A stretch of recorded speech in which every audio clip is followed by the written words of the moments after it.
మీకు శుభాకాంక్షలు అధ్యక్ష. గౌరవ సభ్యుడు హరీష్ గారు.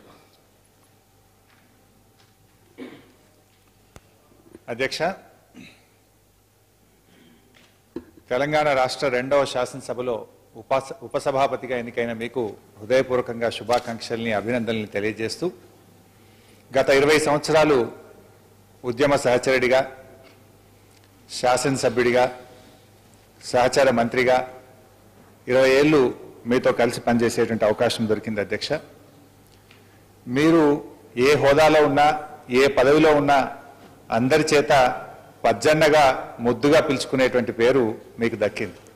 చిన్న పెద్ద, కులం మతం ఏ భేదాభిప్రాయాలు లేకుండా ఎవరైనా మిమ్మల్ని, మేము కానీ, మీ నియోజకవర్గ ప్రజలు కానీ, పార్టీలో ఉండే కార్యకర్తలు కానీ, ఉద్యమకారులు కానీ అందరూ చాలా గౌరవంగా పజ్జన్న అని మిమ్మల్ని చాలా ఇష్టంగా ముద్దుగా పిలుచుకుంటారు.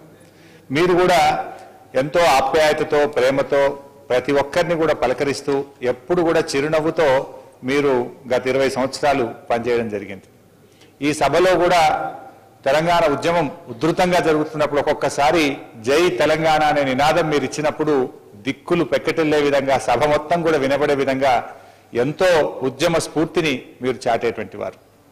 ముఖ్యంగా మీరు ఎక్సైజ్ శాఖ మంత్రిగా చాలా ముఖ్యమైన నిర్ణయాలు తీసుకున్నారు.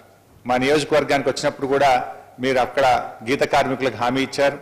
ముఖ్యమంత్రి గారిని మాట్లాడి ముఖ్యమంత్రి గారి యొక్క సహకారంతో అనేక నిర్ణయాలు, ఇందాక సభ నాయకుడు చెప్పినట్టుగా జంట నగరాల్లో కళ్ళు దుకాణాలు తెరిపించడంతో పాటు ఇవాళ చెట్ల రకాన్ని రద్దు చేసిన ఒక విప్లవాత్మక నిర్ణయం తీసుకోవడం అదృష్టం మీకు దక్కింది అధ్యక్ష.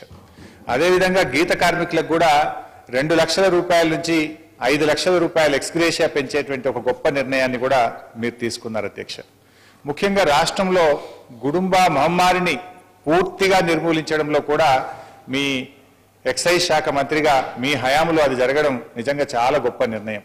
అనేక మంది మహిళలు ఈ రాష్ట్రంలో చిన్న వయసులోనే వితంతువులుగా మారి గుడుంబా బారిన పడి ఎంతో మంది యువకులు చనిపోయేటువంటి ఒక గొప్ప మహమ్మారికరమైనటువంటి దాన్ని ఇవాళ సమూలంగా ఈ రాష్ట్రంలో నిర్మూలించడంలో కూడా మీ యొక్క బాధ్యత చాలా గొప్ప బాధ్యత. అదేవిధంగా అధ్యక్ష, క్రీడల శాఖ మంత్రిగా కూడా మీరున్నారు.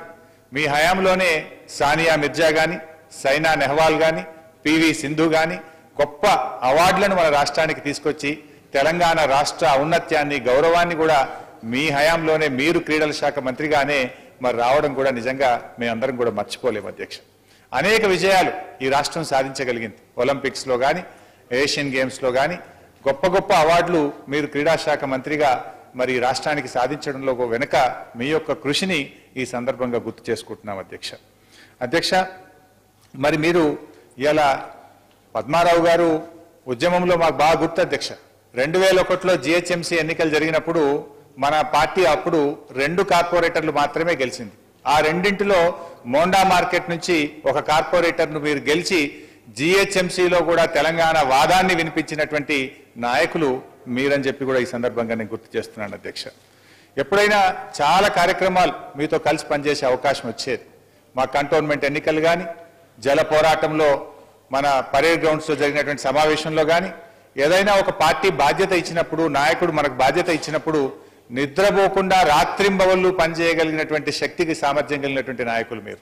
మీతో చాలాసార్లు చూసేవాళ్ళం. అసలు నిద్రపోకుండా కూడా మళ్ళీ ఉదయాన్నే అదే స్పిరిట్తో పనిచేసి రాత్రింబవళ్ళు పార్టీ కోసం, తెలంగాణ ఉద్యమం కోసం, నాయకుడు ఇచ్చినటువంటి బాధ్యతను నిర్వర్తించడం కోసం కృషి చేసినటువంటి ఒక మంచి నాయకులు మీరు.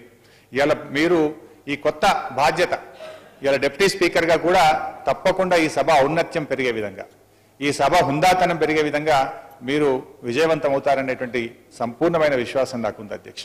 ఎందుకంటే పద్మం బురదలో కూడా వికసిస్తుంది.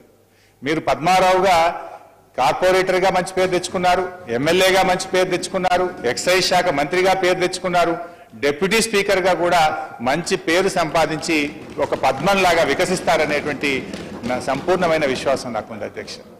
మీ ఇష్టదైవం కొమరెల్లి మల్లన్న ఆశీస్సులతో మీరు ఈ కొత్త బాధ్యతలో సంపూర్ణంగా విజయవంతమై మంచి గౌరవాన్ని, మంచి భవిష్యత్తును మీరు పొంది మంచి పేరు ప్రఖ్యాతులు పొందాలని చెప్పి ఆ కొమరెల్లి మల్లన్నను మనస్ఫూర్తిగా ప్రార్థిస్తూ నమస్కారం.